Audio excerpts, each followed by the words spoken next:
রাজ্যে লোকসভা নির্বাচনের ভোট গ্রহণ পর্ব শেষ হতেই ভোটের ফলাফলের চূড়ান্ত প্রস্তুতি শুরু হয়ে গিয়েছে ইতিমধ্যেই। আর মাত্র কয়েক ঘন্টা পরই সামনে আসবে দিল্লি দখলের লড়াইয়ে কে এগিয়ে কে পিছিয়ে। রাত পোহালেই শুরু ভোট গণনা। ইতিমধ্যেই কাউন্টিং সেন্টারগুলিতেও প্রস্তুতি তুঙ্গে। তবে এরই মাঝে লোকসভা ভোটের বাজার মাতাতে এবার হাজির প্রতীক সন্দেশ। প্রত্যেকটা দলেরই সিম্বলের মিষ্টি আছে। এখানে সিপিএম, তৃণমূল, বিজেপি তিনটে ধরনেরই সিম্বল আছে এবং প্রত্যেকটা দলেরই কম বেশি বিক্রি হয়। সব থেকে বেশি কোন দলে বিক্রি হয়? মোটামুটি সবগুলোই বিক্রি হচ্ছে রিজনেবল। 20 টাকা আছে, বড়গুলো 200 টাকা আছে, 500 টাকা আছে। এর আগে তৃণমূলের সিম্বলগুলো বেশ কিছু বিক্রি হয়েছে। সিপিএম এরও। তৃণমূলের বড় মিষ্টির দাম কত হচ্ছে? বড় মিষ্টির দাম 500 টাকা আছে, 200 টাকাও আছে। এটা কি অর্ডার দিতে হচ্ছে?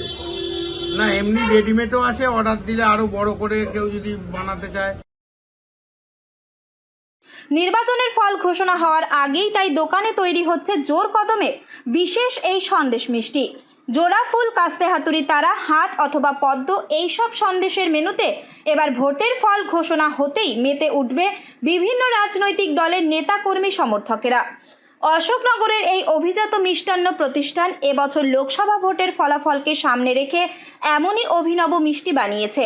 মানুষের আকর্ষণ টানতে পাশাপাশি বিশেষ দিনগুলিতে নতুন নতুন মিষ্টান্ন তৈরির চিন্তা ভাবনা করেন দোকান মালিক। সেই জায়গা থেকেই এমন মিষ্টি তৈরির ভাবনা বলেই জানালেন। হ্যাঁ, ভোটের মিষ্টি তো এই জিনিসটা খুব ভালো জিনিস দিয়ে, ক্ষীরের রাবড়ি দিয়ে তৈরি হয়, খুব ভালো জিনিস।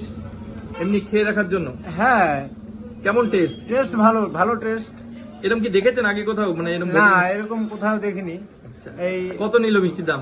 মিষ্টির দাম এই 20 টাকা আছে, 10 টাকা আছে, বড় আছে সাইজ। নির্বাচনের ফল ঘোষণার আগে এই প্রতীক সন্দেশ মিষ্টি বেশ জনপ্রিয়তা লাভ করেছে। ইতিমধ্যেই বিভিন্ন দলের তরফ থেকে আসছে মিষ্টির অর্ডার। রেডিমেড প্রতীকী মিষ্টিও তৈরি করে রাখা হয়েছে দোকানে। পিস হিসেবেও কিনতে পারবেন ক্রেতারা। লোকসভা নির্বাচনের ফল ঘোষণার আগে বিজেপির তরফ থেকেও পদ্ম ফুলের প্রতীক চিহ্ন দেওয়া মিষ্টির বেশ কিছু অর্ডার মিলেছে বলেই জানালেন এই মিষ্টি ব্যবসায়ী। ভোটের বাজার ধরতে তাই 20 টাকার বিশেষ এই ক্ষীর সন্দেশে প্রতীক চিহ্ন মিষ্টি নিয়ে এসেছে অশোকনগরের শ্রীকৃষ্ণ মিষ্টান্ন ভাণ্ডার। তৃণমূলের তরফ থেকেও বড় প্রতীক চিহ্নের মিষ্টি তৈরির বরাত মিলেছে। দুধ দিয়ে ক্ষীর তৈরি করে বিশেষ প্রক্রিয়ায় তৈরি করা হচ্ছে এই সন্দেশ। লোকসভা নির্বাচনের ফল ঘোষণা হতেই নেতাকর্মীদের মুখে উঠতে একেবারে প্রস্তুত রাজনৈতিক দলের প্রতীক চিহ্নের এই ক্ষীরের সন্দেশ। আর এই মিষ্টি মুখ যে বাড়তি উন্মাদনা জাগাবে রাজনৈতিক দলগুলির জয়ের উল্লাসে তা বলাই যায়। উত্তর 24 পরগনা থেকে রুদ্র নারায়ণ রায়ের রিপোর্ট, লোকাল 18 বাংলা।